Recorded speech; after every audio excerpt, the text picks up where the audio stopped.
ನಮಸ್ಕಾರ. ಇದು ನಿಮ್ಮ GBH63 updates YouTube channel.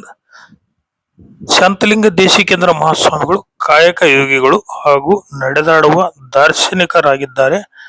Doctor Prabha Mallikarjun Harapalli ತಾಲೂಕಿನ ಅರಸೀಕೆರೆ ಗ್ರಾಮದಲ್ಲಿ ಕೋಲಶಾಂತೇಶ್ವರ ಮಠದಲ್ಲಿ ಬಸವ ಜಯಂತಿ ಪ್ರಯುಕ್ತ 42ನೇ ವರ್ಷದ ಸಾಮೂಹಿಕ ವಿವಾಹ ಕಲ್ಯಾಣ ಮಹೋತ್ಸವದ ಅಂಗವಾಗಿ ಬಸವ ಗುರುಕಿರಣ ಪ್ರಶಸ್ತಿ, ಕೋಲಶಾಂತೇಶ್ವರ ಸೇವಾ ಪ್ರಶಸ್ತಿ, ಘನ ಮಹಾಕಾರ್ಯ ಪ್ರಶಸ್ತಿ, ಕೋಲಶಾಂತೇಶ್ವರ ಜನಕಲ್ಯಾಣ ಕೇಂದ್ರ, ಕೋಲಶಾಂತೇಶ್ವರ ಸಮಾಜಮುಖಿ ಸಾಂಸ್ಕೃತಿಕ ಕಲಾ ಕೇಂದ್ರ ಇವರ ಸಂಯುಕ್ತಾಶ್ರಯದಲ್ಲಿ ಕಾರ್ಯಕ್ರಮ ಹಮ್ಮಿಕೊಳ್ಳಲಾಗಿತ್ತು ಹಾಗೂ ತೊಟ್ಟಿಲು ಕಾರ್ಯಕ್ರಮ ಹಮ್ಮಿಕೊಳ್ಳಲಾಗಿತ್ತು.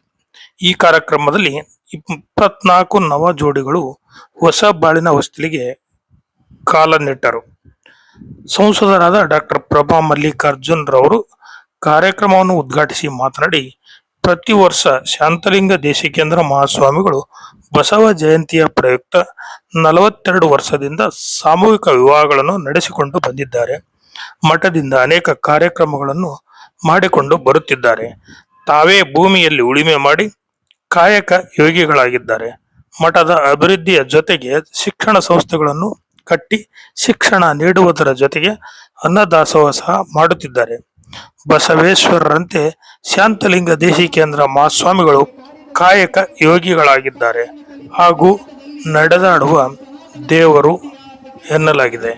ಹೊಸ ಜೀವನಕ್ಕೆ ಕಾಲನಿಟ್ಟಿರುವ ನವ ದಂಪತಿಗಳು ಒಬ್ಬರಿಗೊಬ್ಬರು ಪರಸ್ಪರ ಪ್ರೀತಿ ವಿಶ್ವಾಸದಿಂದ ಗೌರವದಿಂದ ಕುಟುಂಬವನ್ನು ನಡೆಸಿಕೊಂಡು ಹೋಗಬೇಕು. ಅತ್ತೆ ಮಾವಂದಿರನ್ನು ತಂದೆ ತಾಯಿಗಳಂತೆ ಕಾಣಬೇಕು. ಉತ್ತಮ ಬಾಂಧವ್ಯ ಹೊಂದಬೇಕು.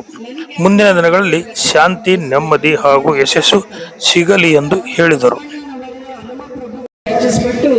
ಸಮ ಸಮಾಜ ಮತ್ತು ಯಾವುದೇ ಒಂದು ಲಿಂಗ ಜಾತಿ ಉತ್ತಮ ನಾಗರಿಕತೆ 12ನೇ ಶತಮಾನದಲ್ಲಿ ಬಸವಣ್ಣನವರು ದಾರ್ಶನಿಕ ರೀತಿಯಲ್ಲಿ ಒಂದು ಪಾರ್ಲಿಮೆಂಟ್ ಸೃಷ್ಟಿ ಮಾಡಿದ್ರು. ಅದೇ ಈಗ 21ನೇ ಶತಮಾನದಲ್ಲಿ ನಮಗೆ ಏನು ಸ್ವಾತಂತ್ರ್ಯ ದೊರಕಿದ ನಂತರ ಪಾರ್ಲಿಮೆಂಟ್ ರಚನೆ ಆಗಿದೆ. ಅಲ್ಲಿ ಕೂಡ ಅಂಬೇಡ್ಕರ್ ಅವರು ರಚಿಸಿದಂತಹ ಸಂವಿಧಾನದಲ್ಲೂ ಕೂಡ ಬಸವಾದಿ ಶಿವಶರಣರ ತತ್ವ ಸಿದ್ಧಾಂತಗಳೇನಿದ್ದು ಒಂದು ಉತ್ತಮ ಸಮಾಜ ಯಾವ ರೀತಿ ಇರಬೇಕು ಅನ್ನುವಂತಹ ಎಲ್ಲ ಅಂಶಗಳು ಕೂಡ ಅಂಬೇಡ್ಕರ್ ಅವರ ಸಂವಿಧಾನದಲ್ಲಿದೆ.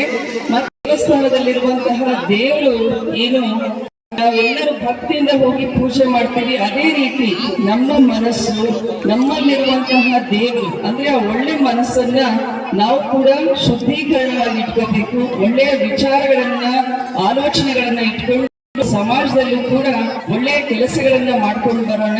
ಇವತ್ತು ಕೂಡ ಸುಮಾರು 30 ಜೋಡಿಗಳಿಗೆ ನಾವೆಲ್ಲರೂ ಕೂಡ ಅಕ್ಕಿ ಕಾಳು ಹಾಕಿ ಆಶೀರ್ವಾದ ಮಾಡ್ತಾ ಇದ್ದೀವಿ. ಹೊಸ ದಾಂಪತ್ಯ ಜೀವನಕ್ಕೆ ಕಾಲಿಡ್ತಾ ಇದ್ದಾರೆ. ಸೊ ಎಲ್ಲ ವಧುವರರಿಗೆ, ಗಂಡು ಹೆಣ್ಣಿಗೆ ನಾನು ಹೇಳೋದಿದೆ, ಒಬ್ಬರ ಮೇಲೊಬ್ಬರು ಪರಸ್ಪರ ಗೌರವ ಇರಲಿ, ಪ್ರೀತಿ ವಿಶ್ವಾಸ ಇರಲಿ.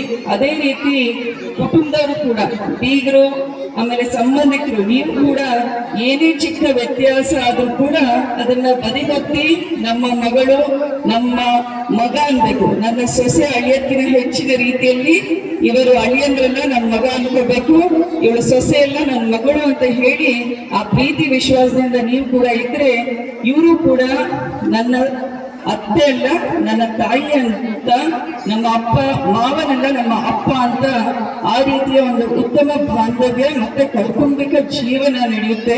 ಮತ್ತು ಇಲ್ಲಿರುವಂತಹ ಎಲ್ಲ ದಂಪತಿಗಳಿಗೂ ಕೂಡ ಮುಂದಿನ ಅವರ ಜೀವನದಲ್ಲಿ ನೆಮ್ಮದಿ, ಶಾಂತಿ ಜೊತೆಗೆ ಒಂದು ಸಕ್ಸಸ್ ಅಂತ ಹೇಳ್ತೀವಲ್ಲ, ಅದು ಕೂಡ ಸಿಗಲಿ ಅಂತ ಹೇಳಿ ಮತ್ತೊಮ್ಮೆ ನಿಮಗೆಲ್ಲರಿಗೂ ಕೂಡ ಬಸವ ಜಯಂತಿಯ ಹಾರ್ದಿಕ ಶುಭಾಶಯಗಳು ಹೇಳಿ ಗುರುಗಳಿಗೆ ಮತ್ತೊಮ್ಮೆ ಭಕ್ತಿಪೂರ್ವಕವಾಗಿ ನಮಸ್ಕರಿಸುತ್ತಾ ಮತ್ತೊಮ್ಮೆ ಎಲ್ರಿಗೂ ಕೂಡ ಬಸವ ಜಯಂತಿಯ ಹಾರ್ದಿಕ ಶುಭಾಶಯಗಳು.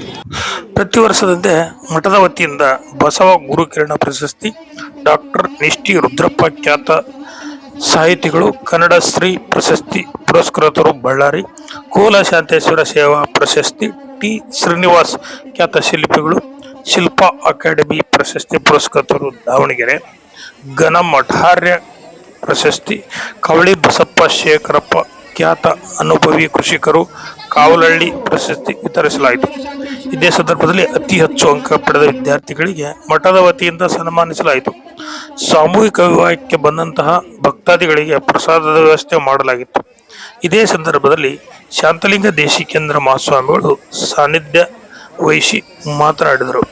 ವಿಶೇಷ ಆಹ್ವಾನಿತರಾಗಿ ಡಾಕ್ಟರ್ ಎಂ ವಿಶ್ವನಾಥ್, ಇತಿಹಾಸ ಸಂಶೋಧಕರು, ಮೈಸೂರು ಬಿಡಿಸಿಸಿ ಬ್ಯಾಂಕ್ ನಿರ್ದೇಶಕ ವೈಡಿ ಅಣ್ಣಪ್ಪ, ಪಿಎಸ್ಐ ವಿಜಯಕೃಷ್ಣ, ಹೊಸಕೋಟೆ ಶರಣಪ್ಪ, ಡಗ್ಗಿ ಬಸವಾಪುರದ ವೀರಬಸಪ್ಪ, ಅರಸೀಕೆರೆ ಬಿ ರಾಮಣ್ಣ, ಎಎಚ್ ಕೊಟ್ರೇಶ್, ಯರಬಳ್ಳಿ ವಿಜಯಕುಮಾರ್, ಬಸಾಪುರದ K Manjunath, I Salam Saheb, K Lakshmi Mahantesh, Itagihalli Basavaraj, Hadadi Ajjappa, AH Akash ಹಾಗೂ ಸುತ್ತಮುತ್ತಲಿನ ಹಳ್ಳಿಯ ಮುಖಂಡರು, ಗ್ರಾಮಸ್ಥರು, ವಧೂವರರು ಮತ್ತು ಮಠದ ಭಕ್ತಾದಿಗಳು ಹಾಜರಿದ್ದರು. ವರದಿ ಮಹೇಶ್, ಹಿರಿಯ ಪತ್ರಕರ್ತರು. ನಮಸ್ಕಾರ, ಇದು ನಿಮ್ಮ GBH63 ಅಪ್ಡೇಟ್ಸ್ ಯೂಟ್ಯೂಬ್ ಚಾನಲ್. ದಯಮಾಡಿ ನಮ್ಮ ಚಾನಲ್ ಸಬ್ಸ್ಕ್ರೈಬ್ ಮಾಡಿ, ಶೇರ್ ಮಾಡಿ, ಲೈಕ್ ಹಾಗೂ ಕಮೆಂಟ್ ಮಾಡಿ. ಧನ್ಯವಾದಗಳು.